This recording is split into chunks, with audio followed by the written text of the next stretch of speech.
اعوذ باللہ من الشیطان الرجیم بسم اللہ الرحمن الرحیم وهو الذي سخر البحر لتأكلوا منه لحما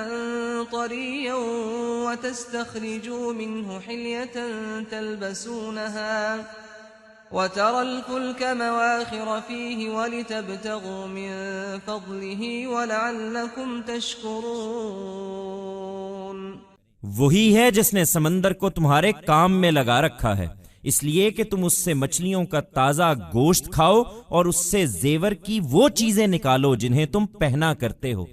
اور تم کشتیوں کو دیکھتے ہو کہ اسی سمندر میں اس کا سینہ چیرتی ہوئی چلی جا رہی ہیں، اس لیے کہ تم ان میں سفر کرو، اور اس لیے کہ اپنے پروردگار کا فضل تلاش کرو، اور اس لیے کہ اس کا شکر کرو. It is he who has put the sea into your service so that you can eat the fresh meat of fish from it and extract from it items of jewelry that you wear.